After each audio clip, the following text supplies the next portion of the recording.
चलिए बच्चों, आज हम लोग स्टार्टिंग करते हैं क्लास 11 का एक नया चैप्टर जिसका नाम है classification of elements and periodicity and properties. बेटा ये इनऑर्गेनिक केमिस्ट्री का सबसे बेसिक चैप्टर है। अगर आपको इनऑर्गेनिक केमिस्ट्री पे पकड़ बनानी है तो इस चैप्टर का आना आपके लिए बहुत ही ज्यादा जरूरी है।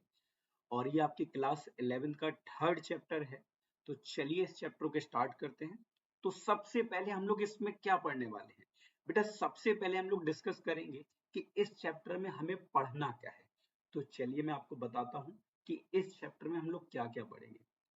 सबसे पहली चीज, हिस्ट्री ऑफ पीरियडिक टेबल। इस चैप्टर में पढ़ेंगे हम लोग कि कैसे पीरियडिक टेबल हमारी जिंदगी में आई। हमारी जिंदगी मतलब हम सबकी जिंदगी में कैसे पीरियडिक टेबल आई, मतलब उसकी हिस्ट्री क्या रही है। फिर इसके बाद हम लोग क्या पढ़ेंगे बेटा? इसके बाद हम लोग पढ़ेंगे नोमेनक्लेचर। इसके बाद हम लोग पढ़ेंगे उन एलिमेंट्स का nomenclature whose atomic number is greater than क्या बेटा 100। क्लियर है? इसके बाद हम लोग पढ़ेंगे बेटा कैरेक्टरिस्टिक्स ऑफ,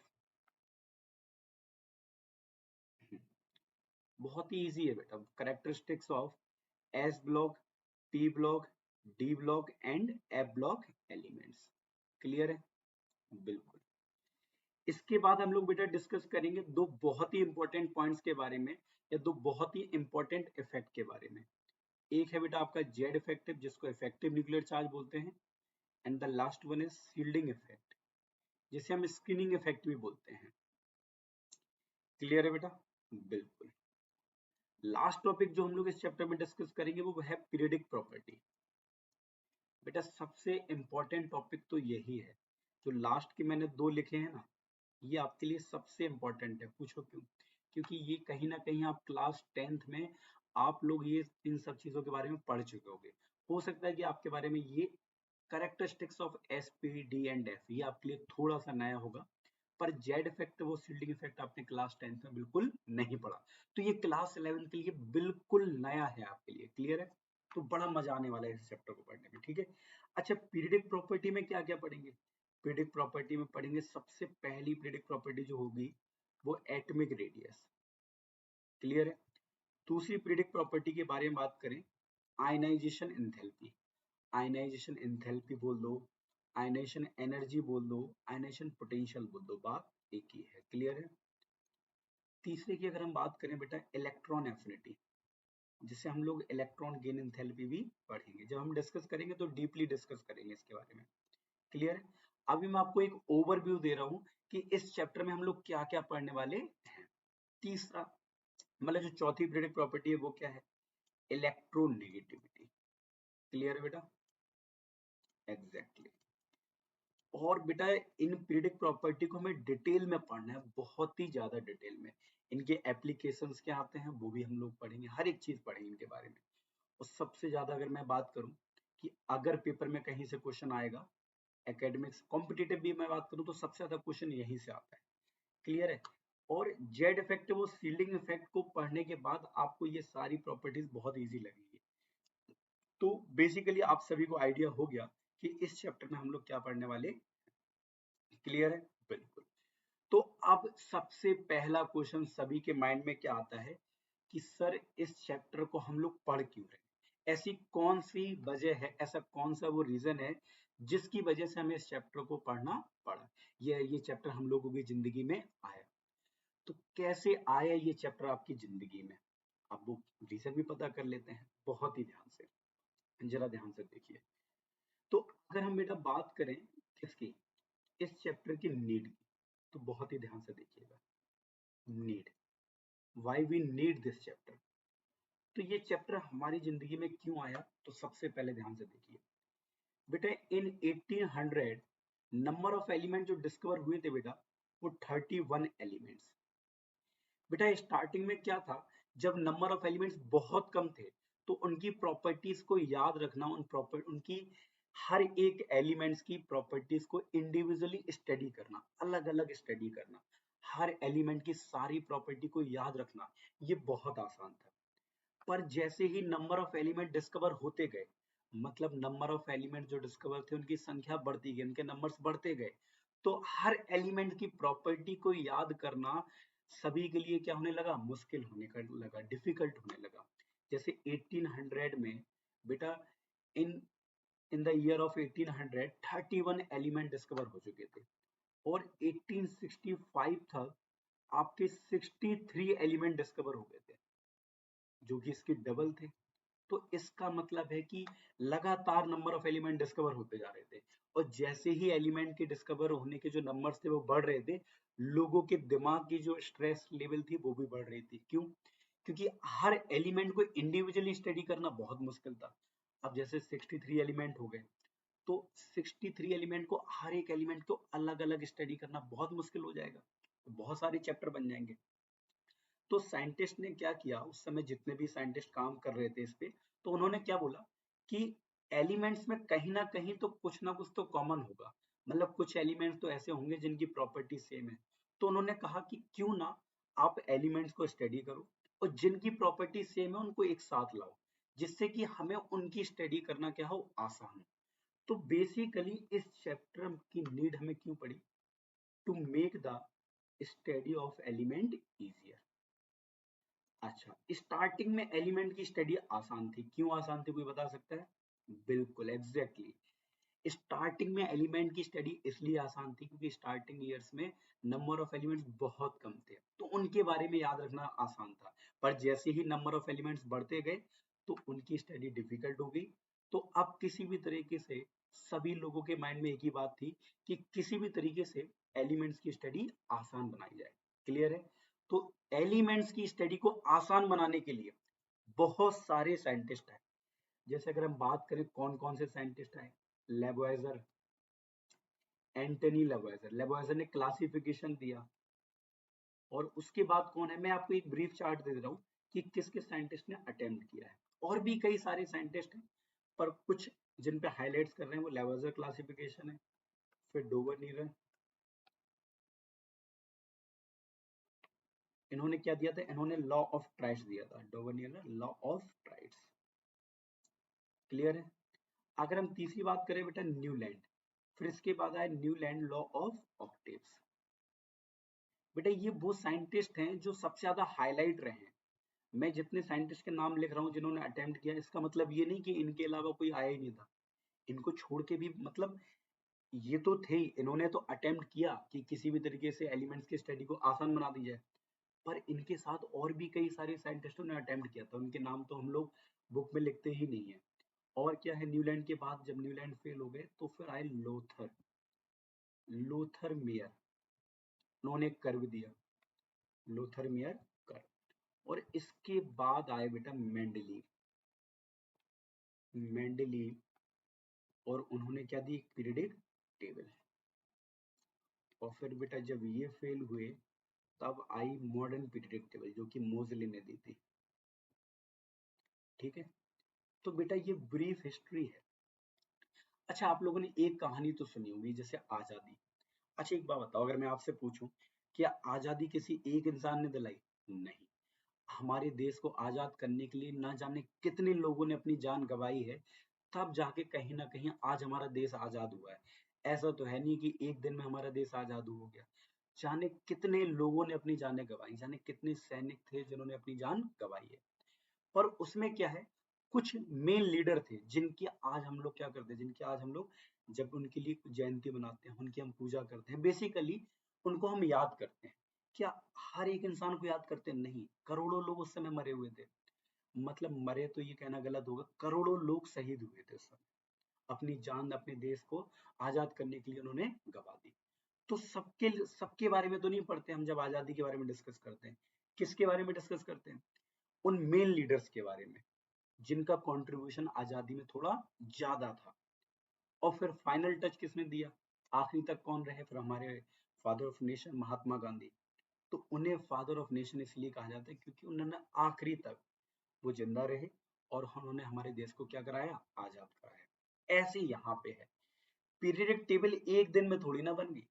पीरियडिक टेबल को बनाने के लिए ना जाने कितने साइंटिस्टों ने अपने अपने प्रयास किए, अपने अपने अटेम्प्ट किए। सबसे पहला था लेबोइजर क्लासिफिकेशन। इनका तो मतलब लेबोइजर का तो आप लोगों ने क्लास 10 में पढ़ा भी नहीं होगा, क्योंकि ज्यादा हाईलाइटेड थे भी नहीं इतने। सबसे पहले डोवर्नियर को ही बोला जाता है, फिर न्यूलैंड आए, फिर लॉथरमियर आए, फिर मेंडलेव आए। तो मेंडलेव पहले ऐसे साइंटिस्ट थे जिन्होंने पीरियडिक टेबल की नींव रखी। इससे पहले सभी साइंटिस्ट लगे पड़े थे कि भैया किसी ना किसी तरीके से एलिमेंट्स की स्टडी को आसान बना दे। पर मेंडलेव ने एक बात लोगों के समझ ली थी कि पीरियडिक टेबल, अगर हम एलिमेंट्स को टेबलर फॉर्म में अरेंज करें तो एलिमेंट्स की स्टडी बहुत आसान हो जाए। तो मेंडलेव पहले वो साइंटिस्ट थे जिन्होंने एलिमेंट्स को टेबलर फॉर्म में अरेंज किया, मतलब एक पीरियडिक टेबल बनाई। मेंडलेव ने ही बनाई। इसी वजह से ने फादर ऑफ पीरियडिक टेबल बना, फादर ऑफ पीरियडिक टेबल बोला जाता है। या कह दो पीरियडिक टेबल का पापा इन्हीं को बोला जाता है, किसे, मेंडलेव को। फिर इसके बाद मोजले ने मॉडर्न पीरियडिक टेबल दी। इन्हें पापा क्यों नहीं बोला जाता है? वो इसलिए क्योंकि पहले तो यही थे जिन्होंने पीरियड टेबल बनाई, उसके बाद इसी को मॉडिफाई करके मॉडर्न मोजले ने मॉडर्न पीरियड टेबल दे दी। तो ये तो हिस्ट्री है। तो चलिए सबसे पहले स्टार्ट करते हैं लेबोइजर क्लासिफिकेशन। तो लेबोइजर क्लासिफिकेशन में ऐसे ही बता दे रहा हूँ कि लेबोइजर ने क्या किया था, एलिमेंट्स को, उस समय जितने भी एलिमेंट्स थे दो पार्ट्स में क्लासिफाई कर दिया था, मेटल और नॉन मेटल। पर इनका जो क्लासिफिकेशन है ना बेटा, वो मतलब इतना ज्यादा हाईलाइटेड नहीं रहता है, तो इनको स्टडी हम नहीं करते हैं। तो हम लोग स्टार्ट कहाँ से करते हैं, डोवर्नियर से। पर मैंने आपको बता दिया कि लेबोइजर ने भी अपना अटेम्प्ट किया था। क्लियर है? चलिए, तो सबसे पहले बेटा हम लोग स्टार्ट करते हैं किसके बारे में, ध्यान से देखिएगा। चलो, तो हम लोग स्टार्ट करते हैं बेटा पहले जिसका नाम है डोवर्नियर। और बेटा डोवर्नियर ने क्या दिया अपना, डोवर्नियर ने दिया अपना law of triads. Spelling check कर लो इसको जरा।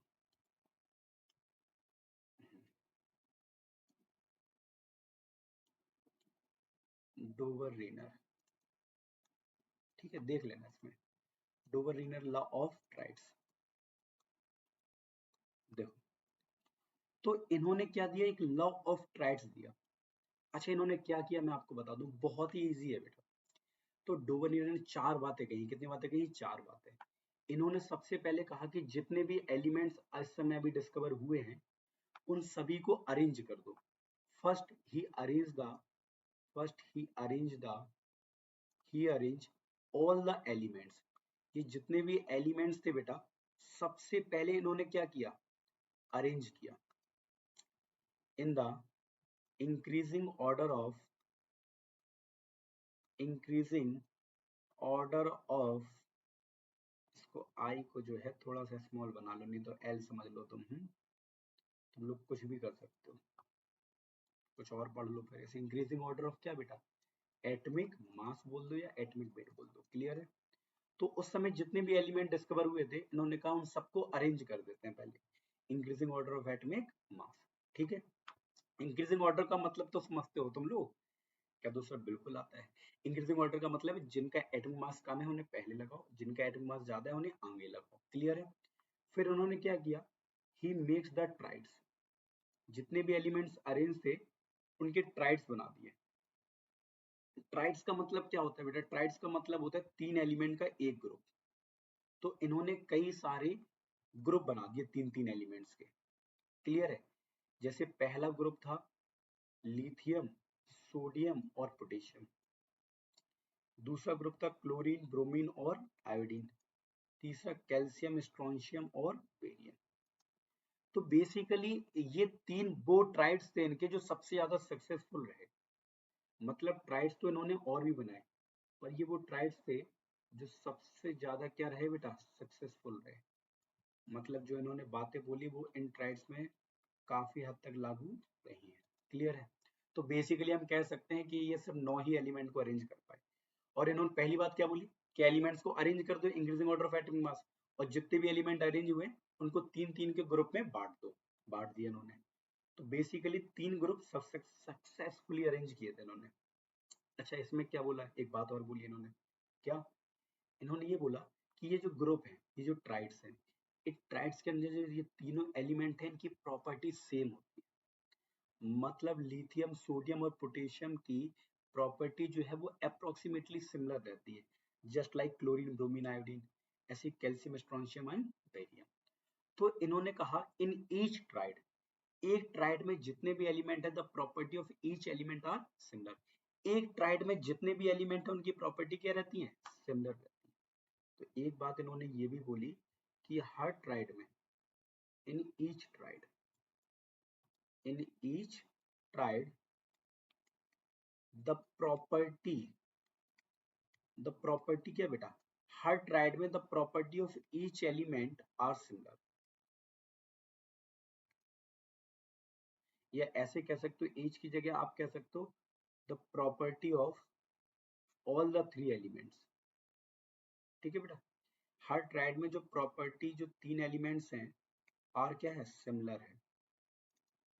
Three elements are similar. Clear है बेटा? चलो, और एक बात इन्होंने और बोली कि हर ट्राइड में जो पहला और लास्ट एलिमेंट होता है, जैसे लिथियम है यहाँ पे, क्लियर है क्या है, लिथियम है, तो लिथियम का एटॉमिक मास 7 होता है और पोटेशियम का 39 होता है। अगर आप इन दोनों का एवरेज निकाल दोगे तो किसका एटॉमिक मास निकल आएगा, सोडियम का, तो ये आ जाएगा आपका 23। तो the atomic mass of middle element is equal और nearly equal to the average of first and last element. एक ट्राइड में जो तीन एलिमेंट हैं, अगर आपको बीच वाले एलिमेंट का एटॉमिक मास निकालना है तो आप फर्स्ट और लास्ट एलिमेंट के एटॉमिक मास का एवरेज निकाल दो। ऐसे इसमें तो क्लोरीन का एटॉमिक मास कितना होता है, 35.5, आयोडीन का 127, तो इजिली आप इसका भी निकाल सकते हो, 35.5 प्लस 127/2। तो अगर हम इसकी बात करें तो बेटा बेसिकली कितना हो जाएगा, 0.5 और 75 जो होगा वो आपका होगा 12। एक मिनट, ठीक है, और 3, ठीक है बेटा, 75 क्या होगा, 12 होगा, और फिर आपको 13426 162.5 आ जाएगा अपॉन 2। आप इसको 2 करोगे तो लगभग कितना आएगा आपका आएगा 81.5 समथिंग समथिंग, बोलो हाँ या ना, 81 पॉइंट समथिंग होता है। पर ब्रोमीन का जो एटॉमिक मास होता है वो 80 होता है। कितना होता है, 80 एग्जैक्टली। आ गया कि नहीं आ गया? हमने ये बोला था कि इन दोनों के एटॉमिक मास का जब एवरेज निकालोगे तो बीच वाले एलिमेंट का एटॉमिक मास निकल आएगा, वो उसके बराबर भी हो सकता है, उसके नियरली भी हो सकता है। क्लियर है? ऐसे ही आप इसमें निकालोगे। कैल्शियम का निकालना, कैल्शियम का 40 होता है, इसका 137 होता है, तो आपका इसका एवरेज निकालोगे 40 प्लस 137/2, आप ये कर दोगे कितना हो जाएगा 177/2 टू 88.5। पर यहाँ पे जो आता है बेटा वो लगभग 88 आता है। तो कहने का मतलब बताओ क्या है, कहने का मतलब बेटा ये है कि मैंने बोला था नियरली इक्वल, एग्जैक्टली इक्वल हो भी सकता और नहीं भी हो सकता। तो बताओ पहली बात इन्होंने क्या बोली, डोवर्नियर ने 4 बातें बोली। कितनी बातें, 4। पहली बात कि जितने भी एलिमेंट आपके पास है उन सबको अरेंज कर दो एटॉमिक मास के इंक्रीजिंग ऑर्डर में, 3-3 के ग्रुप बना दो, और एक ट्राइड में जितने भी एलिमेंट है उनकी प्रॉपर्टी सिमिलर होगी, और एक ट्राइड में जो फर्स्ट और लास्ट एलिमेंट है उनके एटॉमिक मास का एवरेज निकालोगे तो बीच वाले का एटॉमिक मास निकल आएगा। अब वो एवरेज उसके बराबर भी हो सकता है बीच वाले के, और उसके नियरली इक्वल भी हो सकता है। अच्छा, ये फेल कहाँ हो गए, इनके ड्रॉबैक क्या है, मतलब ऐसी क्या वजह रही कि डॉवर्नियर का जो लॉ ऑफ ट्राइड्स है ये फेल हो गया। He can arrange only few elements, मतलब इन्होंने सिर्फ कुछ ही एलिमेंट्स को अरेंज किया। ही अरेंज ओनली फ्यू एलिमेंट्स, ये सिर्फ कुछ एलिमेंट्स को अरेंज कर पाए। उस समय तो 30 से ज्यादा एलिमेंट डिस्कवर हो गए थे, तो इन्होंने सिर्फ बेसिकली अगर देखा जाए तो 9 ही एलिमेंट को अरेंज कर पाए। तो इनका जो लॉ ऑफ ट्राइड्स है वो क्या हो गया, फेल हो गया। और जब डॉवर्नियर का बेटा लॉ ऑफ ट्राइड्स फेल हो गया तो फिर नॉर्मल सी बात है, तो फिर एक नया चीज आएगी, आएगी कि नहीं आएगी, बिल्कुल एग्जैक्टली। तो चलिए अब हम लोग स्टार्टिंग करते हैं किसके बारे में, न्यूलैंड के बारे में। क्लियर है बेटा? चलिए, तो अब जब डॉबर्नियर बाबा फेल हो गए तो हमारे आए न्यूजीलैंड से, तो नहीं आए थे, इस बात को तो याद रखना है, तो कह दो सर न्यूजीलैंड से न्यूलैंड आए। हाँ, न्यूलैंड आए और उन्होंने दिया न्यूलैंड लॉ ऑफ ऑक्टेव। जैसे डॉवर्नियर ने लॉ ऑफ ट्राइड्स दिया, ऐसे इन्होंने लॉ ऑफ ऑक्टेव्स दिया। क्लियर है? क्या किया इन्होंने, देखो इन्होंने कहा कि जैसे आप लोग म्यूजिकल स्केल आपने देखा होगा, उसमें कितने नोट्स होते हैं, बेसिकली 7 नोट्स होते हैं, सा, रे, गा, मा, पा, धा, नी। और आज जो देखो जो फर्स्ट है, फर्स्ट म्यूजिकल नोट है, तो नी के बाद फिर क्या आता है, सा आता है। मतलब पहला म्यूजिकल नोट और जो 8th म्यूजिकल नोट रिपीट हो रहा है इनकी नहीं हो रहा। मतलब पहला म्यूजिकल स्केल में क्या आ रहा है, सा, और आप सा रे गा मा पा धा नी के बाद फिर से सा आ रहा है। तो जिस तरीके से पहला और 8th म्यूजिकल नोट क्या आ रहा है, सेम आ रहा है।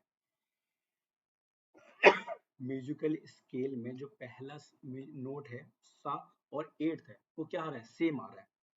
तो उन्होंने कहा ऐसे ही जब आप एलिमेंट्स को अरेंज करते हो, when when we arrange the element in the increasing order of क्या बेटा, एटॉमिक मास। तो न्यूलैंड ने कहा तो आप क्या करो, एलिमेंट्स को अरेंज कर दो इन the increasing order of atomic मास। जैसे ही आप अरेंज करेंगे तो हर एलिमेंट की प्रॉपर्टी उसके 8th एलिमेंट से क्या करेगी बेटा, मैच करेगी। बताओ उन्होंने क्या बोला न्यूलैंड ने, उन्होंने बोला कि when we arrange the element in the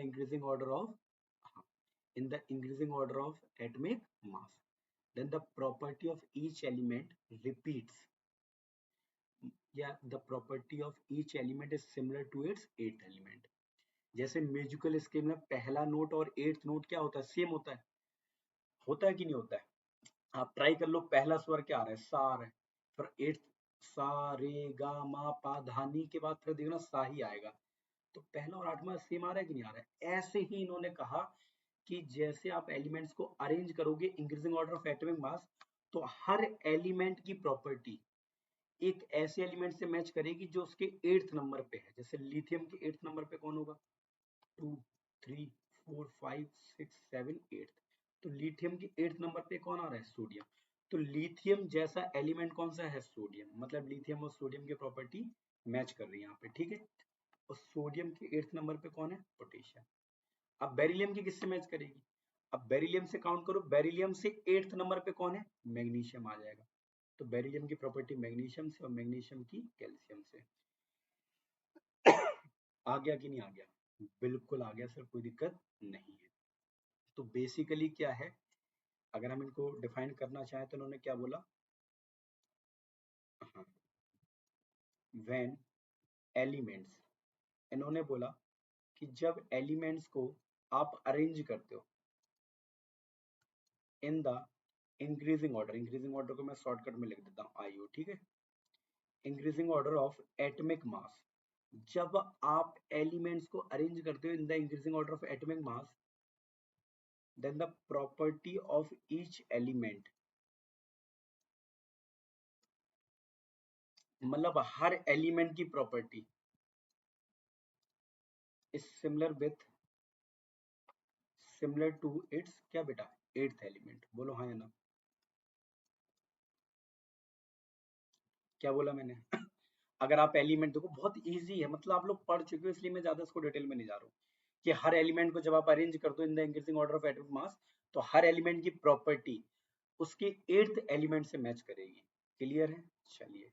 अच्छा ये भी फेल हो गए, ये फेल कैसे हो गए, इनके ड्रॉबैक क्या रहे। बेटा इनका ड्रॉबैक ये था कि उस समय बहुत सारे एलिमेंट डिस्कवर हो गए थे, 50 से ज्यादा एलिमेंट डिस्कवर हो चुके थे जब न्यूलैंड ने अपना लॉ ऑफ ऑक्टेव दिया था। पर ये इन्होंने क्या किया, ये he can arrange the element, इन्होंने क्या किया, एलिमेंट को अरेंज किया अप टू कैल्शियम। इन्होंने कैल्शियम के आगे एलिमेंट्स और भी थे, उनको अरेंज ही नहीं कर पाए, उनके बारे में कुछ आइडिया ही नहीं दिया। तो क्योंकि हमें तो एक ऐसा मेथड चाहिए था, एक ऐसा तरीका चाहिए था कि जितने भी एलिमेंट्स हो उन सबकी स्टडी को आसान बना सके। हमें ऐसा मेथड थोड़ी ना चाहिए था कि कुछ एलिमेंट के लिए जुगाड़ बन जाए, जुगाड़ का मतलब कुछ एलिमेंट की स्टडी आसान हो जाए, बाकी को फिर हमें याद करना पड़े, ऐसा नहीं करना था। तो इन्होंने कुछ ही एलिमेंट्स को अरेंज कर पाए।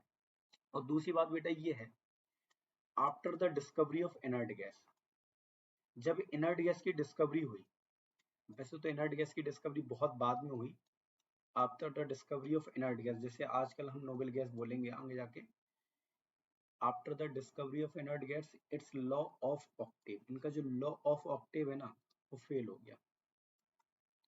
वो क्या हो गया? फेल हो गया। कैसे? मैं बता देता हूँ।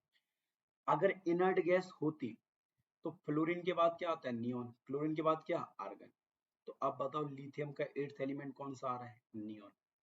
तो अब लोगों ने इनसे पूछा न्यूलैंड से, ये बताओ जरा आप क्या कह रहे थे?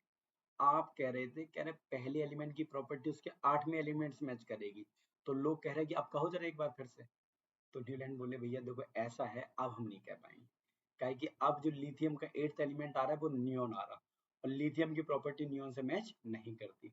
तो अब ये अपना लॉ भी चेंज नहीं कर सकते, तो ऐसा थोड़ी ना कहते हैं कि भैया देखो ऐसा है कि अब हम लॉ बदले दे रहे हैं, अब पहले एलिमेंट की प्रॉपर्टी 9वें एलिमेंट से मैच करेगी, ऐसा नहीं कह सकते। तो इनका लॉ ऑफ ऑक्टेव्स क्या हो गया? फेल हो गया। आ गया कि नहीं आ गया? बिल्कुल आ गया सर, कोई दिक्कत नहीं है। चलो बेटा बहुत बढ़िया। तो अब क्या है, जब न्यूलैंड बाबा भी फेल हो गए, तो इसके बाद बेटा एक बहुत ही बेहतरीन साइंटिस्ट थे जिनका नाम था लोथर मेयर। लूथर मेयर, और इन्होंने एक कर्व दिया। क्या दिया? कर्व। अच्छा इन्होंने क्या किया? इन्होंने किया, कह रहा है भैया देखो ऐसा है, आप, इन्होंने एक कर्व ड्रॉ किया किसके बीच में? इन्होंने एक कर्व ड्रॉ किया किसके बीच में? Atomic volume. इन्होंने वैसे बोला तो ये था कि आप कोई भी एक फिजिकल प्रॉपर्टी ले लो, कोई भी एक फिजिकल प्रॉपर्टी, उसका कर्व आप एटॉमिक मास के अगेंस्ट ड्रॉ कर दो। जैसे एटॉमिक वॉल्यूम भी एक फिजिकल प्रॉपर्टी होती है एलिमेंट की, तो इन्होंने क्या किया, एक एलिमेंट के, मतलब हर एलिमेंट का एटॉमिक वॉल्यूम और एटॉमिक मास के बीच में इन्होंने कर्व ड्रॉ कर दिया। कर्व तो बेटा जो होता है वो बड़ा ही डिफिकल्ट है। मैं आपको कर्व बताऊं, अगर मैं आपको कर्व दिखाऊं तो बेटा कर्व तो ऐसा है, ध्यान से देखना। ये बना है आपका कर्व। तो बेटा ये कर्व तो बड़ा डिफिकल्ट है, और ये आपको कर्व याद भी नहीं करना है। ये जो आपके सामने बना है ना ये कर्व, ये आपको याद नहीं करना है, बस हमें समझना है कि ये समझाना क्या चाह रहे थे। पर बेटा आप यकीन मानो कि बहुत ही इंटेलिजेंट थे ये। मतलब इन्होंने टेबुलर फॉर्म में अरेंज ना करके इन्होंने कर्व में सभी एलिमेंट को अरेंज कर दिया था, लगभग सभी एलिमेंट्स को। तो इनका जो कर्व था ना वो बहुत ही बड़ा एडवांटेज था लोगों के लिए। पर ये था कि थोड़ा इजी नहीं था, कर्व में चीजों को कैसे याद कर सकते हैं हम लोग, और भी डिफिकल्ट हो जाता। और दूसरी बात, इनका ये जो कर्व है ये पब्लिश भी नहीं हो पाया उस समय। तो अगर हम बात करें तो हम कैसे समझेंगे, तो हम ऐसे समझ सकते हैं। देखो देखो, हम बनाते हैं कर्व। तो कर्व हम आपको समझा रहे हैं, कर्व हमने आपको दिखा दिया कि रियल में कैसा था। तो कर्व किसके बीच में खींचा गया? Atomic volume versus atomic mass. ठीक है, अब कैसे आया जरा ध्यान से देखिएगा।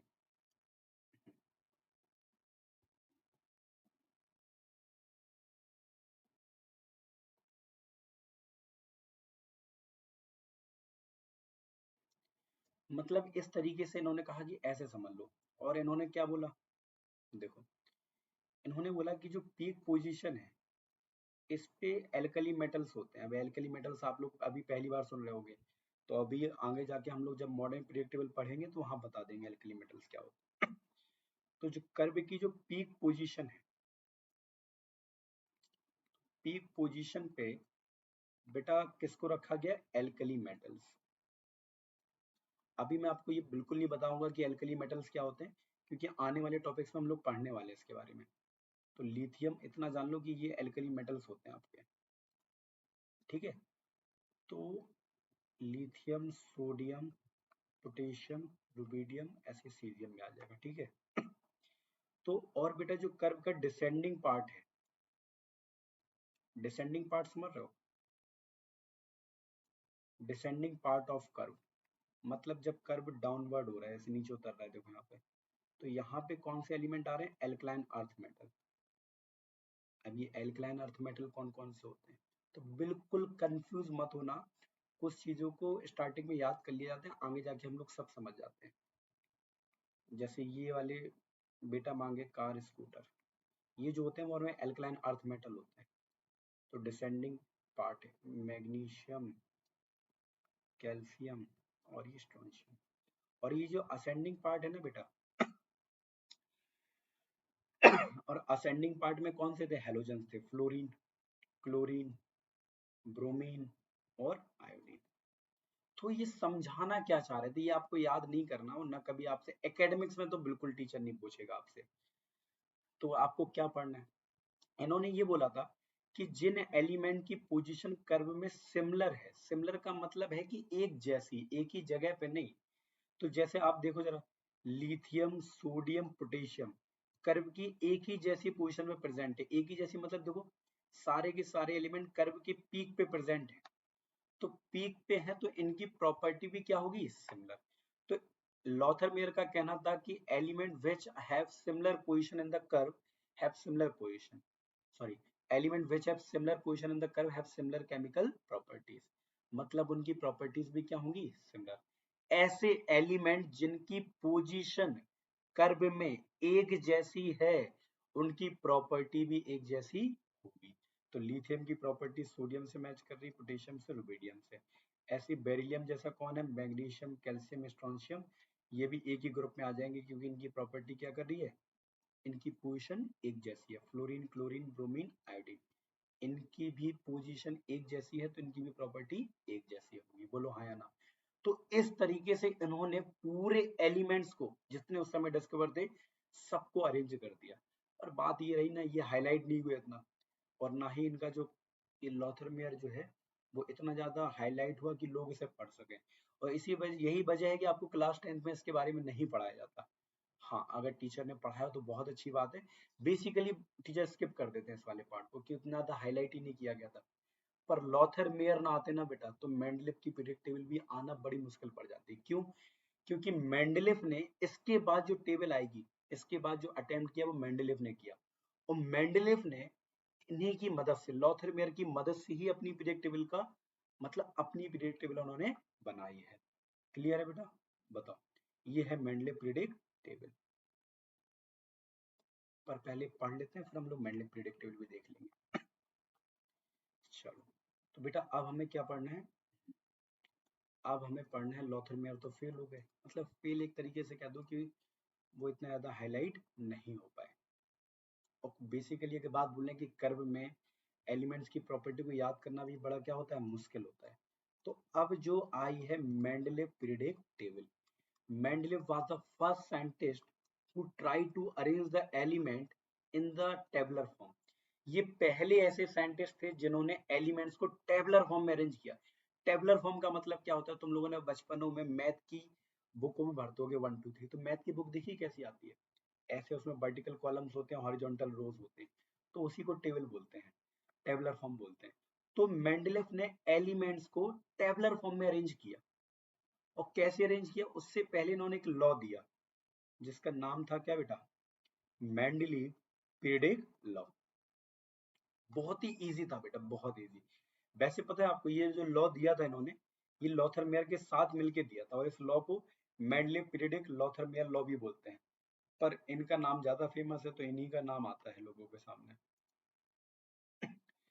जैसे कहते हैं ना कि कंपनी में बहुत सारे को वर्कर्स होते हैं, पर अगर कंपनी कभी अच्छा काम करती है तो किसका नाम आता है, कंपनी का नाम आता है। को वर्कर्स को तो कहाँ नाम आता है कि उन्होंने बहुत ज्यादा मेहनत की, ऐसा नहीं आता है। बेसिकली कहा जाता है कि हाँ ये कंपनी बहुत अच्छी चल रही है क्योंकि इसका मालिक बहुत अच्छा है, ऐसा कहा जाता है। तो मेंडलीफ पीरियडिक लॉ क्या था, ये लॉ था कि इन्होंने कहा कि जो फिजिकल और केमिकल प्रॉपर्टीज होती हैं एलिमेंट की, the physical and chemical properties,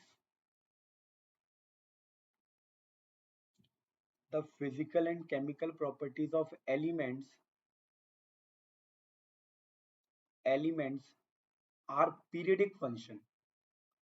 ये समझने के लिए तो अच्छा है, डेफिनेशन याद करने के लिए ठीक है, पर इसका मतलब मैं समझा देता हूँ। पीरियडिक फंक्शन ऑफ एटॉमिक मास, इसका मतलब बेटा ये है कि जब आप एलिमेंट को अरेंज करते हैं in the increasing order of क्या, एटॉमिक मास, तो हर एलिमेंट की जो फिजिकल और केमिकल प्रॉपर्टी है वो रिपीट करती है। कहने का मतलब है, इसी जो ऊपर लाइन लिखी है उसका मतलब मैं बता रहा हूँ कि वो लाइन ये कह रही है कि जब आप एलिमेंट्स को क्या करते हैं, अरेंज करते हैं, किसके ऑर्डर में, in the increasing order of atomic mass. Clear है बेटा, increasing order of atomic mass. तो क्या है, then the property, then property of each element, तो हर एलिमेंट की जो प्रॉपर्टी होती है बेटा वो रिपीट करती है। Then the property of each element repeat after certain element, या सर्टेन नंबर बोल दो। मतलब इन्होंने कहा कि आप पीरियडिक टेबल में एक बार एलिमेंट को अरेंज कर दो, अपने आप से ही कहा होगा बेसिकली, कह रहे हैं एलिमेंट को अरेंज कर दो इन the increasing order of atomic mass, तो हर एलिमेंट की प्रॉपर्टी किसी ना किसी से मैच कर जाएगी। और आप यकीन मानिए जब इन्होंने पीरियडिक टेबल में एलिमेंट्स को अरेंज किया तो हर एलिमेंट के जैसे बहुत सारे एलिमेंट्स मिले, तो एक ग्रुप में जितने भी एलिमेंट्स आए उनकी प्रॉपर्टी क्या कर रही थी, मैच कर रही थी। तो बेसिकली इन्होंने अपने पहले एक लॉ दिया और इसी लॉ के बेसिस पे इन्होंने पीरियडिक टेबल अपनी डिजाइन की। और इनका लॉ क्या कहता है कि जब एलिमेंट्स को आप अरेंज करते हो एटॉमिक मास के इंक्रीजिंग ऑर्डर में, तो हर एलिमेंट के जैसा एक दूसरा एलिमेंट आपको मिलेगा पीरियडिक टेबल में। जैसे भगवान ने, अगर इसको और इजी लैंग्वेज में समझना हो तो भगवान ने क्या कहा, एक बच्चे ने भगवान से पूछा कि भगवान जी बताओ हम पृथ्वी में तो जा रहे हैं पर हमारी जोड़ी वाला कौन मिलेगा। तो भगवान ने कहा देखो ऐसा है, आप एक बार पृथ्वी में जाओ, पृथ्वी में जैसे ही तुम जाओगे तो तुम्हारी जो प्रॉपर्टी है जिससे भी मिलेंगे, मतलब मिल जाएंगी कुल मिला के। कहने का मतलब बेटा ये है, तुम इस बात की टेंशन न मत लो कि तुम्हारा ब्याह किससे होगा, मतलब तुम्हारी शादी किससे होगी, जिससे तुम्हारे गुण मिलेंगे उससे तुम्हारा ब्याह करा दिया जाएगा। ऐसी एलिमेंट से कहा गया, यहाँ पे एलिमेंट को इंसान समझ लो, एलिमेंट से कहा तुम एक बार अरेंज हो जाओ प्रेडिक्टेबल में, तुम्हारे जैसे प्रॉपर्टी वाले दूसरे एलिमेंट भी मिल जाएंगे, एक बार अरेंज तो हो। ऐसे भगवान ने इंसान से कहा देखो ऐसा है, तुम लोग पहले पृथ्वी में जाओ, तो पहले जैसे तुम पृथ्वी में गए उसके बाद क्या होगा, तुम्हारे जैसा बिल्कुल जो गुण तुम्हारे अंदर है, तुम्हारे जैसे गुणों वाला एक दूसरा इंसान पृथ्वी में मिलेगा और उसी से तुम्हारा ब्याह रचा दिया जाएगा। मतलब ऐसा समझने के लिए कर सकते हैं, पेपर में मत लिख देना। क्लियर है कि भगवान ने ऐसा कहा था, कि सर भी ऐसा कह रहे थे कि पृथ्वी में जाओ और तुम्हारे गुण वाला, अच्छा शादियों में तो गुण मिलाए जाते ना, कि भैया जिसके गुण ज्यादा मिल गए उसका ब्याह रचा दिया जाता है। अब आजकल तो वो भी नहीं मिलाए जाते। खैर छोड़ो, इसको आपको याद करना आ गया कि नहीं आ गया। फिर इसके बाद इन्होंने पीरियड टेबल दी। अब पीरियड टेबल जो दी उसमें कितने पीरियड है बेटा, 7 पीरियड है। इनकी पीरियडिक टेबल में 7 पीरियड हैं और 8 ग्रुप्स हैं। और बेटा हम आपको बता दें, जब इन्होंने पीरियड टेबल दी थी, जब मेंडले पीरियडिक टेबल बना रहे थे, तो उस समय इनर्ट गैस की डिस्कवरी नहीं हुई थी। और जैसे इन्होंने पीरियड टेबल बना दी तो इनर्ट गैस की डिस्कवरी हो गई, तो इनसे बोला गया कि भैया इनको भी अरेंज करो अपनी टेबल में। तो इन्होंने अपनी टेबल को डिस्टर्ब करना जरूरी नहीं समझा, इन्होंने कहा हम ऐसा करते हैं कि एक जीरो ग्रुप बना देते हैं। तो उन्होंने इनर्ट गैस के लिए एक अलग से ग्रुप बना दिया जिसका नाम रख दिया क्या, जीरो ग्रुप। और हम आपको एक बात बता दें, जब मेंडले अपनी पीरियड टेबल बना रहे थे तो उस समय 63 एलिमेंट डिस्कवर हो चुके थे, 63 एलिमेंट। क्लियर है। तो अब बच्चों के माइंड में आता है कि सर 8 ग्रुप और 7 पीरियड, क्या इतने में 63 एलिमेंट अरेंज हो जाएंगे, नहीं बेटा, हर ग्रुप को दो ग्रुप में बांटा गया है। फर्स्ट, जैसे फर्स्ट ग्रुप है तो first A first B, second को second A second B, third को थर्ड ए थर्ड बी, ऐसे सेवेंथ ग्रुप तक, सेवेंथ ए सेवेंथ बी तक बांटा गया है। पर 8 ग्रुप के अंदर 3 ट्राइब्स आते हैं। कैसे सर, ये हम समझ लेते हैं बेटा, कैसे जरा ध्यान से देखो, ये आपको पीरियड टेबल में दिख जाएगा। देखो, दिख रही है आपको पीरियड टेबल, देखो आप यहाँ पे, ये जो आपको दिख रहा है ना फर्स्ट, आप देखो फर्स्ट में कितने ग्रुप हैं, दो हैं, ए और बी। ये मेंडले पीरियड टेबल है बेटा। तो कितने group, first second third fourth fifth six seventh eighth, और आखिरी ग्रुप नोबेल गैस के लिए, एनर्ड गैस के लिए जीरो ग्रुप कर दिया उन्होंने, अलग से फीड कर दिया था। ठीक है, मतलब हर ग्रुप को दो ग्रुप में बांटा है, ए और बी, सेकंड को भी बांटा ए और बी, थर्ड को भी बांटा ए और बी, फोर्थ को भी बांटा ए और बी, फिफ्थ को ए और बी, सिक्स को भी ए और बी में, सेवेंथ को भी ए और बी में। पर आप जरा ध्यान से देखो, एट्थ को इन्होंने ए और बी में नहीं बांटा, एट्थ के अंदर 3 ट्राइड्स हैं देखो। एक तो पहला ट्राइड्स ये आयरन लुथेनियम, और एक ये कोबाल्ट होगा बेटा यहाँ पे, ठीक है। तो एक ये ट्राइड्स, तो कितने ट्राइड्स हैं देखो, ये 3 ट्राइड्स हैं। अगर हम बात करें तो एट्थ ग्रुप में इन्होंने 3 ट्राइड्स की, एक तो फेरस मतलब ये आयरन रुथेनियम और ऑस्मियम, और एक ट्राइड था कोबाल्ट रेनियम और इरिडियम, और निकिल पैलेडियम और प्लेटिनम। तो बेसिकली एट्थ ग्रुप के अंदर 3 ट्राइड्स आते हैं। ट्राइड्स मतलब 3 3 की पेयर आते हैं, बोलो हाँ या ना। तो इस तरीके से इन्होंने क्या बनाई, पीरियड टेबल बनाई। और पीरियड कितने थे, 1 2 3 4 5 6 7। क्लियर है, आ गया कि नहीं आ गया, बिल्कुल आ गया, कोई दिक्कत नहीं है। अच्छा, तो आपने एक चीज भी ध्यान से देखना कि फर्स्ट पीरियड में ये जो पीरियड है, इसमें एक ही एलिमेंट है देखो यहाँ पे। अगर हम सेकंड पीरियड की बात करें तो इसको इसमें बांटा नहीं गया। अगर हम फोर्थ पीरियड की बात करें तो इसमें सीरीज में आ गई। फर्स्ट सीरीज, ये फर्स्ट सीरीज है, ये पूरी फर्स्ट सीरीज आती है, और ये सेकंड सीरीज इन्होंने कर दी। क्लियर है, तो ऐसे मतलब कहने का मतलब है ऐसे कर लो, ये फर्स्ट सीरीज है, ये सेकंड सीरीज, ये फर्स्ट सीरीज है, ये सेकंड सीरीज है, ठीक है, ऐसे है। ठीक है बेटा, कहने का मतलब ये फर्स्ट सीरीज है, ये और ये सेकंड सीरीज है, फर्स्ट सीरीज ये सेकंड सीरीज, ठीक है। खैर इसको आपको डिटेल में नहीं समझना, और मैं आपको बता दूं इसको आपको याद भी नहीं करना और ना कोशिश भी नहीं करना, क्योंकि हमें मेंडलिक पीरियड टेबल याद नहीं करनी है, हमें याद करनी है मॉडर्न पीरियड टेबल, और उसी को याद करना है, इस बात को याद रखना, ठीक है। कोशिश भी ना करने के, सब नहीं हमें होशियार बनना, हम याद कर लेंगे, कर लो याद, क्या कर सकते हैं फिर, कुछ कह ही नहीं सकते फिर हम। ठीक है बेटा, चलो एक मिनट रुको। चलो, तो बेटा अब हम लोग बात करते हैं किसकी, इनके एडवांटेज की। भैया जो मेंडलेव ने अपने पीरियड टेबल दी, इसके एडवांटेज क्या है, इसकी मेरिट्स क्या है।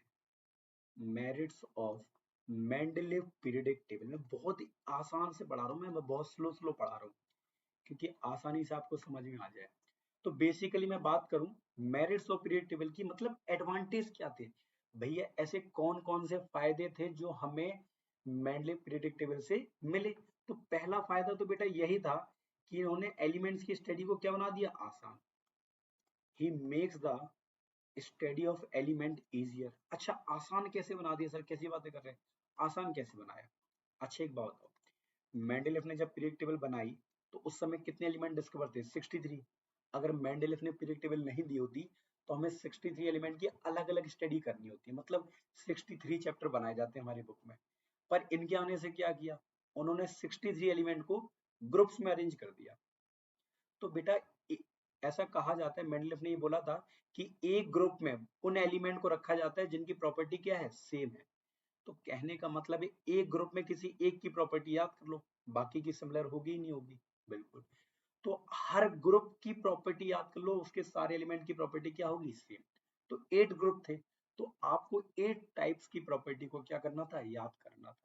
तो ये तो बहुत आसान था कि 63 एलिमेंट्स को स्टडी करने के लिए सिर्फ हमें 8 टाइप की प्रॉपर्टी याद करनी पड़ेगी। बहुत आसान बना दिया था इन्होंने, बना दिया नहीं बना दिया था। ऐसा थोड़ी ना था कि हर एलिमेंट्स को अलग अलग पढ़ना, मतलब ग्रुप वाइज स्टडी करनी थी। एक ग्रुप को पढ़ो, उसमें सारे एलिमेंट्स की प्रॉपर्टी कवर हो जाएंगी जो उस ग्रुप में आते हैं।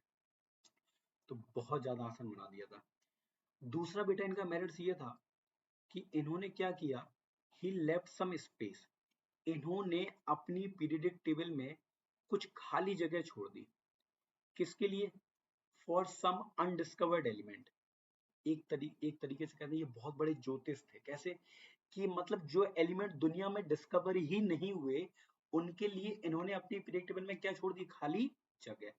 चलो खाली जगह तो छोड़ी, उनका नाम भी रख दिया और उनकी प्रॉपर्टी भी प्रिडिक्ट कर दी। कैसे, देखो, जब वो एलिमेंट डिस्कवर नहीं थे तो उनके नाम क्या थे, इक्का एल्यूमिनियम। अच्छा, इक्का एल्यूमिनियम क्यों नाम रखा, तो उन्हें लग रहा था कि अब जो एलिमेंट आएगा उसकी प्रॉपर्टी एल्यूमिनियम जैसी ही होगी। इक्का बोरॉन, ये वो नाम थे जब डिस्कवर नहीं हुए थे। इक्का सिलिकॉन और इक्का मैग्नीज। ठीक है बेटा, तो बेसिकली क्या है, इसको याद करने का तरीका है अली वसीम। इसको याद करने का तरीका मतलब अली वसीम से याद कर सकते हैं। जब वो एलिमेंट डिस्कवर हुए तो उनके नाम क्या पड़े, गंगा से जमुना तक। सर ये सबका है, कहने का मतलब है GA4। जब एका एल्यूमिनियम की जगह क्या आया, गैलियम आया। जब जहां इन्होंने एका बोरॉन लिखा था उसकी जगह आज क्या है, स्कैंडियम है। जहां इन्होंने एका सिलिकॉन लिखा था उसकी जगह जर्मेनियम आया। एका मैग्नीज की जगह टेलुरियम। और आप यकीन नहीं मानेंगे कि एल्यूमिनियम और गैलियम की प्रॉपर्टी भी मैच करती है। बोलो हाँ या ना। बिल्कुल सर, कोई दिक्कत नहीं है। तो बेसिकली कहने का मतलब है ये TC है बेटा, TC। ठीक है, हाँ, गंगा से जमुना तक। ठीक है, बोलो हाँ या ना। डन। तो कहने का मतलब क्या है, इन्होंने अपनी पीरियडिक टेबल में क्या छोड़ दी, कुछ खाली जगह छोड़ दी उन एलिमेंट के लिए जो उस समय डिस्कवर नहीं हुए थे। और उन एलिमेंट जो मतलब उन एलिमेंट का नाम भी रख दिया जो उस समय डिस्कवर नहीं हुए थे। और जब वो डिस्कवर हुए तो उनके नाम कुछ इस तरह आए, गैलियम, स्कैंडियम, जर्मेनियम और टेक्नेटियम। क्लियर है बेटा, चलो गैलियम। तीसरा, मेंडलीफ के टाइम में कुछ एलिमेंट ऐसे थे जिनके एटॉमिक मास गलत थे, तो ही corrected the atomic mass of some element. मतलब कुछ ऐसे एलिमेंट थे जिनके एटॉमिक मास मेंडलीफ के समय क्या थे, गलत थे। तो मेंडलीफ ने क्या किया, उन एलिमेंट के एटॉमिक मास को करेक्ट कर दिया। वो एलिमेंट कौन से थे, यूरेनियम, बेरिलियम, इंडियम, गोल्ड और प्लेटिनम। इसको याद करने का तरीका है यूं, बेईमान इंसान और पीटो। ठीक है, यूं बेईमान इंसान और पीटो, ऐसे। यूं याद करने का तरीका बता रहा हूं मैं, यूं बेईमान, पर पेपर में ये मत लिखाना है, इस बात को याद रखना। बेईमान इंसान, एक तो मेरे हिंदी में और इंग्लिश में कह दो, दोनों में राइटिंग सर आपकी बेहतरीन है, और पीटो। ठीक है, उसको याद करने का तरीका क्या बताया था, गंगा से जमुना तक। ठीक है बेटा, मतलब याद रहेगा। वैसे भी ये चीजें पूछी नहीं जाती, पर याद तो होनी चाहिए ना। MCQ क्वेश्चन बनेगा तो बिल्कुल पूछ सकते हैं। चलो आ गया कि नहीं आ गया। तो बहुत सारी में ऐसे नहीं कि ये तीन ही इनकी अचीवमेंट थी, अचीवमेंट बहुत सारी थी, पर ये मेजर अचीवमेंट है जिनको हम बेसिकली पढ़ते। क्लियर है बेटा, चलो। तो अब हम लोग डिस्कस करते हैं किसके बारे में, अब हम लोग डिस्कस करते हैं इनके डीमेरिट्स के बारे में, कि ये जो आपने पीरियड टेबल दी थी इसके डीमेरिट्स क्या है। Demerits of Mendeleev periodic table, MPT का मतलब है मेंडलीव पीरियडिक टेबल। तो पहली तो बेटा यही थी कि ये हाइड्रोजन की पोजीशन को नहीं समझा पाए। सर क्या बात कर रहे हैं, हाइड्रोजन की पोजीशन को क्यों नहीं समझा पाए, बेटा वो वजह ये थी, he can not define the position of hydrogen. इन्होंने क्या बोला था मेंडलीफ ने ये बोला था कि जिन एलिमेंट की प्रॉपर्टी सेम है उनको एक ही ग्रुप में रखा जाएगा। अब हाइड्रोजन की जो प्रॉपर्टी है वो फर्स्ट ए ग्रुप से भी मैच करती है, और जो सेवेंथ ए ग्रुप है इससे भी मैच करती है। मतलब हाइड्रोजन की जो प्रॉपर्टी है वो फर्स्ट ए ग्रुप में जितने एलिमेंट है उनसे भी मैच करती है, और सेवेंथ ए ग्रुप वाले एलिमेंट से भी मैच करती है। तो अब मेंडलीव से बोला गया आप ये बताओ हाइड्रोजन को कहाँ रखोगे, फर्स्ट ए में या सेवेंथ ए में। तो इनके पास कोई आइडिया नहीं था कि हम क्लियरली ये बता सके कि हम इसको किस में रखेंगे। उन्होंने रख तो दिया पर ये क्लियरली बता नहीं पाए हाइड्रोजन के बारे में कि उसे फर्स्ट ए में रखा जाए या सेवेंथ ए में। तो ये लोगों के माइंड में डाउट रहा जिसको ये सॉल्व नहीं कर पाए। दूसरा था बेटा पोजीशन ऑफ आइसोटोप्स। आइसोटोप्स की पोजीशन के बारे में भी ये नहीं बता पाए। सर आइसोटोप्स क्या होते हैं, हम बता दे रहे, जैसे हाइड्रोजन एक एटम है, तो एक एटम के कई टाइप के एटम्स होते हैं। हाइड्रोजन के तीन टाइप्स के एटम होते हैं, 1H1, 1H2 और 1H3। तो ये हाइड्रोजन के तीन टाइप के एटम होते हैं हाइड्रोजन एलिमेंट के अंदर। तो बेटा इनका जो मास नंबर है वो अलग अलग है, तो एटॉमिक मास भी अलग अलग होगा। तो बेसिकली आइसोटोप्स का एटॉमिक मास क्या होता है, अलग अलग होता है। एक एलिमेंट के जो आइसोटोप्स होते हैं उनका एटॉमिक मास क्या होता है, अलग अलग होता है। अब भैया एटॉमिक मास अलग अलग है तो उनकी पोजीशन भी अलग अलग होनी चाहिए। सर क्यों अलग होनी चाहिए, क्योंकि इन्होंने क्या बोला था बताओ जरा। इन्होंने बोला था कि हम अपनी पीरियड टेबल में एलिमेंट को अरेंज कर रहे हैं in the increasing order of atomic mass. Increasing order of atomic मास मतलब जिनका एटॉमिक मास कम है उनको पहले लगाओ, जिनका एटॉमिक मास ज्यादा है उन्हें आगे लगाओ। तो इस हिसाब से तो इनको अलग अलग जगह मिलनी चाहिए क्योंकि तीनों का एटॉमिक मास क्या है, अलग अलग है। पर मेंडलीव ने क्या किया, आइसोटोप्स को एक ही पोजीशन दी। इन तीनों आइसोटोप्स को मतलब एक एलिमेंट के जितने भी आइसोटोप्स थे उनको एक ही जगह पर रख दिया। अलग अलग पोजीशन देनी चाहिए थी पर नहीं दी, एक ही जगह पर रख दिया। जब इनसे पूछा गया ऐसा क्यों है तो इसके बारे में इनके पास कोई आंसर नहीं था। इन्होंने बस इतना कह दिया कि उनकी प्रॉपर्टी सेम है इसलिए हमने साथ रख दिया।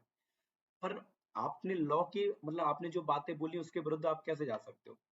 तो इस वजह से इनका एक ड्रॉबैक ये भी बन गया। तीसरा क्या था बेटा, तीसरा था problem of anomalous pair. Anomalous pair,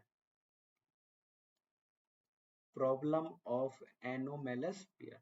sir ये प्रॉब्लम ऑफ एनोमेलस पेयर क्या था बेटा, बहुत से ऐसे पेयर थे जो इनके लॉ को फॉलो नहीं कर रहे थे। भैया ये क्या कह गए थे कि एलिमेंट्स को कैसे करेंगे, इंक्रीजिंग ऑर्डर में, एटॉमिक मास के इंक्रीजिंग ऑर्डर में टेबल में अरेंज किया था।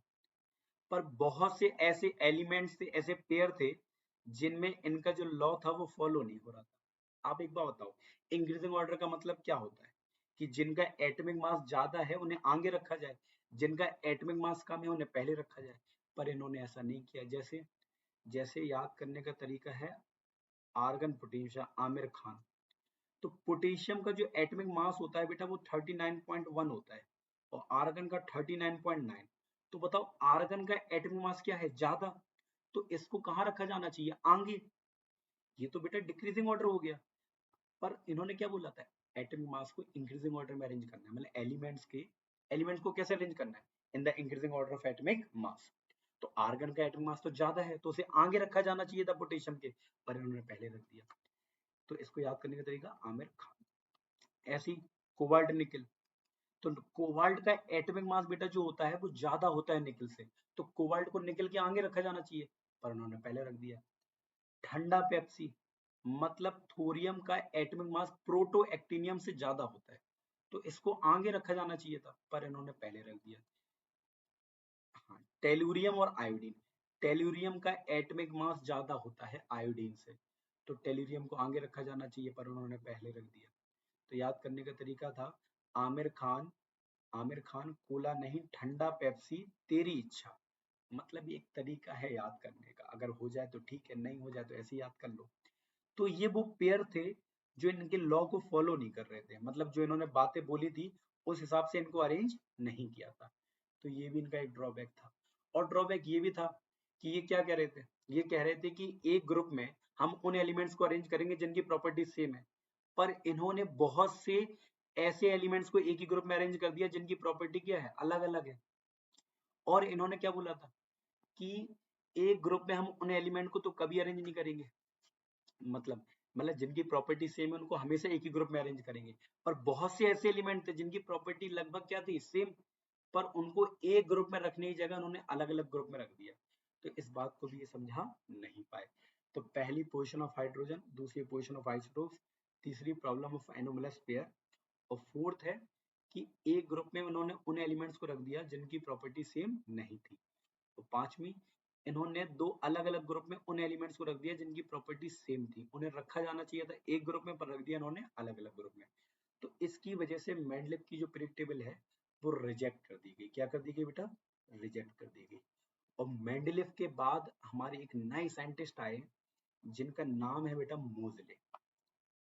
और मोजले ने सबसे पहले लोगों की मौज ली, ऐसा तो नहीं कहेंगे हम कि भैया मोजले बाबा ने पहले मेंडलीव की मौज ली और फिर उन्होंने एक पीरियड टेबल बनाई।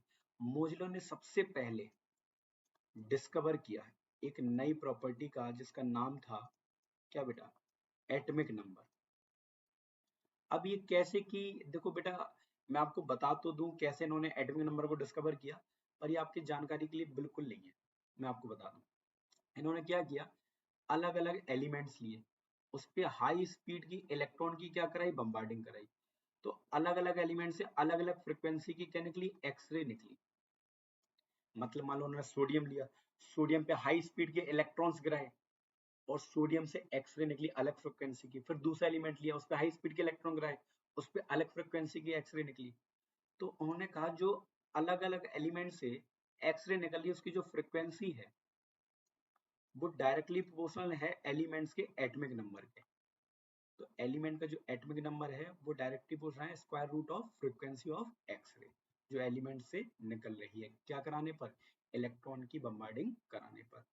तो उन्होंने कहा कि देखो ऐसा है, तो उन्होंने क्या किया, अलग अलग एलिमेंट्स लिए और जेड और रूट न्यू के बीच में ग्राफ खींचा, तो सबका ग्राफ लीनियर आ रहा था, पर एटॉमिक मास में जब ग्राफ खींचा तो वो लीनियर नहीं आ रहा था। मतलब उन्होंने ऐसा किया, अलग अलग एलिमेंट्स लिए और उनका जेड और म्यू के बीच में क्या खींचा ग्राफ, तो सबका ग्राफ लीनियर आ रहा था हर एलिमेंट्स के लिए। तो उन्होंने कहा कि भैया कि एटॉमिक नंबर ही वही फंडामेंटल प्रॉपर्टी है जो हम मिस कर रहे थे। तो उन्होंने कहा कि और एटॉमिक मास के लिए ग्राफ खींचा तो लीनियर नहीं आ रहा था, सबके लिए अलग अलग आ रहा था। देखो एक बात बता दें, अगर ये चीजें समझ में आ गई तो बहुत अच्छी बात है। मैं फिर से कह रहा हूँ कि आपको ये चीजें नहीं भी समझ में आई, ये वाली चीज, तो कोई दिक्कत नहीं, मैं एक बार फिर से समझा दे रहा हूँ। इन्होंने क्या किया, एलिमेंट्स लिए और हर एलिमेंट्स पे हाई स्पीड के इलेक्ट्रॉन की बम्बार्डिंग कराई, तो हर एलिमेंट से एक्सरे निकली, पर हर एलिमेंट से एक ही फ्रिक्वेंसी की एक्सरे निकली, अलग अलग फ्रिक्वेंसी की एक्सरे निकली। तो इन्होंने कहा कि जो फ्रिक्वेंसी निकल मतलब जो एक्सरे निकल रही है उसकी जो फ्रिक्वेंसी है वो उस एलिमेंट के एटॉमिक नंबर के डायरेक्टली प्रोपोर्शनल है। तो उन्होंने कहा कि भैया एटॉमिक नंबर भी एक फंडामेंटल प्रॉपर्टी है हर एलिमेंट्स की। तो अब क्यों ना ऐसा करते हैं कि एलिमेंट्स का अभी तक हम लोग कैसे अरेंज कर रहे थे, आपने एक चीज गौर नहीं की कि अभी तक हम लोगों ने जितने भी लॉ पढ़े सभी साइंटिस्टों ने एक लाइन कॉमन थी, बताओ क्या, सभी ने एलिमेंट्स को अरेंज किया था इन the increasing order of atomic मास। पर मोजली वाज द फर्स्ट साइंटिस्ट जिन्होंने एलिमेंट्स को एटॉमिक मास के इंक्रीजिंग ऑर्डर में करने की बजाय इन्होंने एलिमेंट्स को increasing order of atomic number किया, क्योंकि इन्होंने ही तो एटॉमिक नंबर की डिस्कवरी की। तो मोजले ने एक टेबल दी जिसका नाम पड़ा मॉडर्न पीरियडिक टेबल। मोजले पीरियडिक टेबल भी बोल सकते हो, कोई दिक्कत नहीं है। अच्छा, ये टेबल देने से पहले इन्होंने एक पहले पीरियडिक लॉ दिया जिसका नाम क्या था, मॉडर्न पीरियडिक लॉ। अच्छा, ये लॉ क्या था, ध्यान से देखिएगा, बहुत मतलब लेक्चर ज्यादा बड़ा नहीं है पर देख लेना, खत्म हो जाएगा, एसपी की बार में खत्म कर दूंगा। मॉडर्न पीरियडिक लॉ क्या है, बहुत ही ध्यान से देखिएगा। इन्होंने यहाँ पे ये बोला कि जैसे आपने मेंडले पीरियडिक लॉ में क्या था कि जो फिजिकल प्रॉपर्टी थी एलिमेंट्स की, फिजिकल और केमिकल प्रॉपर्टीज, वो क्या थी, physical and chemical properties are periodic functions किसकी थी, बताओ बेटा, are periodic function of atomic mass. इन्होंने कहा कि ये पीरियडिक फंक्शन है किसके, एटॉमिक नंबर के। अब इस लाइन का मतलब क्या है, तो इस लाइन का मतलब भी हम आपको बता दे रहे हैं, periodic function of atomic number. इन्होंने कहा कि जब हम एलिमेंट्स को, व्हेन एलिमेंट्स आर अरेंज, जब हम एलिमेंट्स को अरेंज करते हैं, क्या करते हैं, अरेंज, कैसे अरेंज करते हैं, in the increasing order of atomic mass, mass नहीं नंबर। अभी सभी तो कैसे अरेंज कर रहे थे, एटॉमिक मास, पर ये पहले ऐसे साइंटिस्ट थे जिन्होंने एलिमेंट्स को increasing order of atomic number arrange किया। और क्या बोला कि अगर एलिमेंट्स को आप टेबल में एटॉमिक नंबर के इंक्रीजिंग ऑर्डर में अरेंज करते हैं तो जो प्रॉपर्टी है एलिमेंट्स की, then the properties of each element repeat after certain number। तो राइटिंग समझ में आनी चाहिए, मैं बोल तो वैसे भी रहा हूँ। वो सर्टेन नंबर थे 2, 8, 18, 32।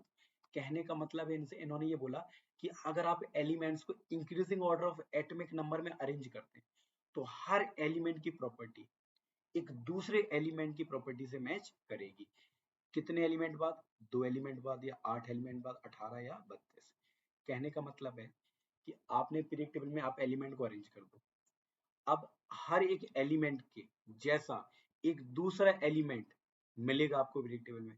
और लोगों ने पूछा कि कितने एलिमेंट बाद मैच करेगा, उन्होंने कहा कि जैसे हाइड्रोजन है तो हाइड्रोजन जैसा ही दूसरा एलिमेंट मिलता है लिथियम 2 एलिमेंट बाद, ऐसे ही लिथियम जैसा दूसरा एलिमेंट मिलता है 8 एलिमेंट बाद। तो हर एलिमेंट के जैसा एक दूसरा एलिमेंट आपको मिलेगा जिन दोनों की प्रॉपर्टी सेम होगी। कितने एलिमेंट बाद मिलेगा, 2 एलिमेंट बाद, 8, 18 या 32। इनको मैजिक नंबर बोला गया। क्या बोला गया? Magic number. बेटा बात समझ में आई? मैं एक बार फिर से बोले दे रहा हूँ। इन्होंने बोला कि जब आप एलिमेंट्स को अरेंज करते हैं पीरियड टेबल में increasing order of atomic mass, तो हर एलिमेंट की प्रॉपर्टी जैसा एक दूसरा एलिमेंट आपको पीरियड टेबल में मिलेगा। 2 एलिमेंट बाद मिलेगा, या 8 एलिमेंट बाद मिलेगा, 18 एलिमेंट बाद मिलेगा, 32 एलिमेंट बाद मिलेगा। क्लियर? ये इन्होंने बोल दिया था और इन्होंने पीरियड टेबल दी। और पीरियड टेबल में बेटा इनके 7 पीरियड और 8 ग्रुप्स नहीं बेटा 18 ग्रुप्स होते हैं। 7 पीरियड और 18 ग्रुप्स। चलो सर क्या बात कर रहे हैं 18 ग्रुप्स कैसे? देखो हम ये चीज आप जरूर ध्यान से देख लो, क्योंकि यहाँ बच्चे कंफ्यूज करते हैं। बेटा 18 ग्रुप्स है, 1 2 3 4 5 6 7, ये टोटल ग्रुप्स है सब ग्रुप्स को मिला के।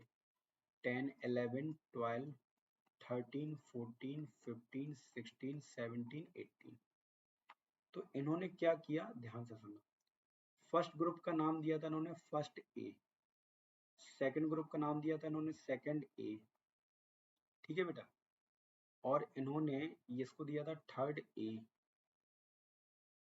फोर्थ ए, इसको फिफ्थ ए, इसको सिक्स ए, इसको बेटा सेवेंथ ए, ठीक है। एट्थ को डिवाइड नहीं किया गया था। इसका नाम पड़ा थर्ड बी, इसको fourth B, fifth B, six B, seventh B, और एट्थ नाइन टेंथ को एक ही ग्रुप के अंडर में आते हैं, एट्थ ग्रुप बोलते हैं इसे। क्लियर है? और 11th second A, first A, sorry नहीं फर्स्ट ए नहीं आएगा। क्या आएगा ये? क्या मिसिंग है? फर्स्ट ए सेकंड ए, हाँ फर्स्ट बी आएगा, बिल्कुल फर्स्ट बी और ये सेकंड बी। ठीक है, आ गया कि नहीं आ गया बताओ बेटा? बिल्कुल आ गया, कोई दिक्कत है ही नहीं। अच्छा अच्छा, अब वैसे मैं आपको बता दूं फर्स्ट और सेकंड ग्रुप जो आते हैं वो एस ब्लॉक की कैटेगरी में आते हैं। मतलब पीरियडिक टेबल को, पूरी पीरियडिक टेबल को 4 ब्लॉक में बांटा गया, S P D F. S block के अंदर 2 ग्रुप आते हैं, फर्स्ट और सेकंड। थर्ड से लेके 12th तक डी ब्लॉक आता है, और 13 से लेके 18 तक पी ब्लॉक आता है। सर ए ब्लॉक कहाँ है? बेटा थर्ड ग्रुप के अंदर ही ए ब्लॉक समाया हुआ है। क्लियर है? अभी मैं आपको पीरियड टेबल में दिखा देता हूँ आपको। देखो देखो बेटा, आप देख रहे हो, ये देखो फर्स्ट ग्रुप है, second, third, fourth, fifth, six, seventh, eighth, 9 10 11 12 13 14 15 16 17 और 18। क्लियर है? देखो ये दोनों जो आते हैं ये किसके अंदर आते हैं? एस ब्लॉक के अंदर।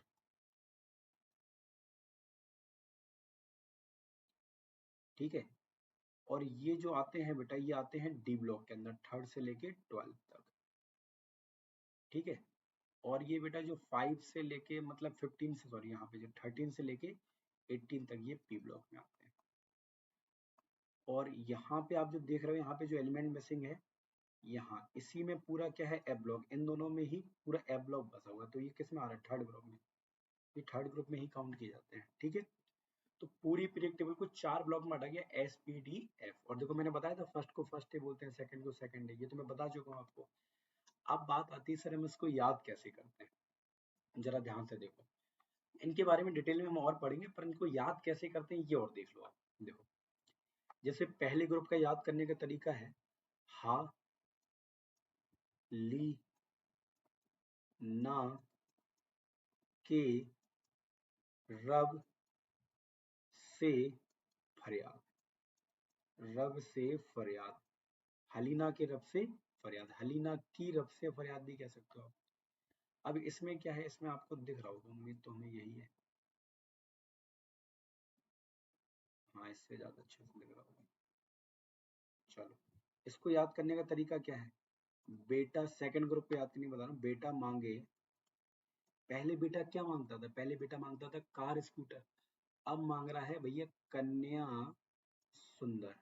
बेटा मांगे कन्या सुंदर, बापू रंगीला। लो बापी लिख दिया मैंने। हाँ, तो सब का लिखे दे रहे, घर वालों के सामने मत सुना देना ये सब। समझ में आ रहे हैं? ये सिर्फ याद करने के तरीके हो, पेपर में भी मत लिखाना। बापू रंगीला आया कि नहीं आया? बेटा मांगे कन्या सुंदर बापू रंगीला। तो फर्स्ट ग्रुप को याद करने का तरीका क्या है? हलीना की रब से फरियाद, बेटा मांगे कन्या सुंदर बापू रंगीला। अच्छा, इसको बोलते क्या है? Hydrogen, lithium, sodium, potassium, rubidium, caesium, francium.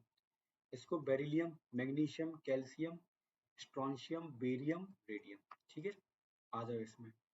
Third group में क्या आते हैं बेटा? ये आता है सेकेंड ईयर, यहाँ पे एल ए आएगा तो इसे बोलेंगे लाएंगे एसी, लाएंगे एसी, सेकेंड ईयर लाएंगे एसी। इसको इसको याद करने का तरीका है, फोर्थ को टी जरा हाफ। तो बेसिकली बेटा हम यहीं तक याद करते हैं वैसे, ये लास्ट वाला ग्रुप याद नहीं करते हैं, क्योंकि ये सारे के सारे एलिमेंट आर्टिफिशियल हैं 100 नंबर के बाद। ठीक है, टी जरा हाफ। इसको याद करने का, फिफ्थ ग्रुप को याद करने का तरीका, बो नवाब था, या बो नवाब था, बस ऐसे याद कर लो। ठीक है, इसको क्रीम मुहासे वाली, क्रीम मुहासे वाली। क्लियर है? इसको कैसे याद करेंगे? मन तक रे। तकना तो तुम लोग जानती हो क्या होता है, मान लो घूरना, मान लो टीचर को तुम घूर रहे, तक रहे, तो मन तक रे। इसको याद करने का तरीका तो बेटा कुछ ना, फेरस बोलते हैं इसे, तो एक साथ बोलते हैं फेरस। और इसको कौन रहेगा आयरलैंड, कौन रहेगा आयरलैंड। क्लियर है? और इसको नहीं पढ़ोगे तो पिटोगे, नहीं पढ़ोगे तो पिटोगे। कौन आगे, कौन आगे आया। अच्छा, बुंदेलखंडी में बेटा वैसे अगर हम माने लुढ़कने को बोलते हैं औंधना, तो इसको ऐसे कह सकते हैं, कौन आगे औंधा। खैर ये थोड़ा ऑड वर्ड हो जाएगा, पर आप ऐसे भी याद कर सकते हो, कौन आगे आया। कहते नहीं सर, अब तो हम वही याद करेंगे जो आपने पहले बोला। ठीक है, तो जो ठीक लगे वो याद कर लो, पर स्कूल वालों के सामने मत सुना देना, जब टीचर पूरे एलिमेंट्स के नाम सुनाओ तो ये सुनाने लगो, क्रीम मुहासे वाली। जिन्नी कनाडा होगी। ठीक है, हाँ, अब इस पे आ जाओ बेटा, इसकी बात करें। बैगन, इसको मैं डायरेक्ट बोल देता हूँ, बैगन आलू आप लोग लिख सकते हो, गाजर इन थैला, बैगन आलू गाजर इन थैला। इसको कहे शिव जी सुनो पार्वती, कहे शिव जी सुनो पार्वती। नेपाल पाकिस्तान ऑस्ट्रेलिया सब भिखारी, या फिर नेपाल पाकिस्तान, सॉरी, नाना पाटेकर ऐश्वर्या सब भिखारी, ऐसा कह सकते हैं। वैसे नाना पाटेकर अच्छा एक्टर है। ठीक है, उससे, उससे टी पो। इसका फिर कल, एक मिनट, फिर कल बाहर आई आंटी, फिर कल बाहर आई आंटी, या फोन कल बुरा आया आंटी का। हीना, नीना और करीना की जेरोक्स रवीना। बोलो हाँ या ना? बिल्कुल सर, कोई दिक्कत नहीं है। अच्छा बेटा, ये जो है ना, ये मैं आपको बता दूं, जरा ध्यान से सुनना। ये जो है, ये इसको मैं जो अंडरलाइन कर रहा हूँ यहाँ, इसको डी ब्लॉक को हम लोग पीरियड वाइज भी याद करते हैं और ग्रुप वाइज भी। तो यहाँ जो मैं सर्कल कर रहा हूँ, स्कैंडियम से लेके जिंक तक, स्कैंडियम से लेके जिंक तक, ये 3D सीरीज के अंदर आता है, 3D सीरीज। इसको कैसे याद करेंगे? साइंस टीचर वेरी क्रूअल, मांगे फीस कोई नहीं कुछ जाने। ऐसे इसको ऐसे कैसे याद करेंगे? ये यटीरियम से लेके कैडमियम तक आता है 4D सीरीज में, या इसी को हम बोलते हैं फर्स्ट ट्रांजिशन सीरीज, इसको सेकंड ट्रांजिशन सीरीज। यारी जरा निभाना मौत तक, रुकावट, राह माने रास्ते में, राह पड़े आगे कूदो या आग में कूदो। यारी जरा निभाना मौत तक, रुकावट राह पड़े आग में कूद जाओ। ठीक है, यहाँ पे लेंथनाइड आ जाता है, तो याद हम बोले, याद करने का तरीका, लेंथनाइड से कहा मरकरी तक, तो ये 5D सीरीज में आ जाता है। क्लियर है? तो बेसिकली 5D सीरीज यहीं से स्टार्ट होती है, ये तो काउंट नहीं किया जाता है, लेंथनाइड में आ जाता है।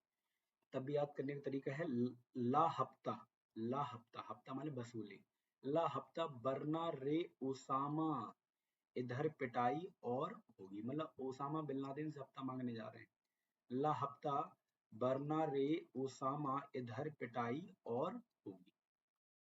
इसमें एक रफी डबल सिंगर भाई हुसैन मतवाला, एक रफी डबल सिंगर भाई हुसैन मतवाला, इस तरीके से आप याद कर सकते हो। बाकी ये एलिमेंट अभी आए, ये तो अभी लिखे हैं इसमें, ठीक है। अच्छा, लेंथनाइट सीरीज को बेटा हम 4F सीरीज बोलते हैं, क्योंकि ये एफ ब्लॉक में आता है और आखिरी इलेक्ट्रॉन सबका 4F में आता है, और इसको 5F सीरीज, ठीक है। चलो, बहुत ही ध्यान से देखना बेटा। इसको याद करने का तरीका क्या है? लड़कियों से परेशान, लड़कियों से परेशान नंद पंडित ने शायद एक की गर्दन तोड़ दी होगी, इससे तमाशा अब लंबा होगा। लड़कियों से परेशान नंद पंडित ने शायद एक की गर्दन तोड़ दी होगी, इससे तमाशा अब लंबा होगा। इसका एक और तरीका है, क्या? सीने पर नदियां प्रेम की समाई, सीने पर नदियां प्रेम की समाई, यूं गदगद, गदगद तब दिल हुआ और तुम अब लौटी, ऐसे भी याद कर सकते हो। सीने पर नदियां प्रेम की समाई, यूं गदगद तब दिल हुआ और तुम अब लौटी। तो बेटा ये इन सारियों का उपयोग अपने घर में बिल्कुल ना करें, ना स्कूलों में करें, नहीं तो बहुत ही ज्यादा डांट खाएंगे। बस याद करने के लिए कर लें, ठीक है।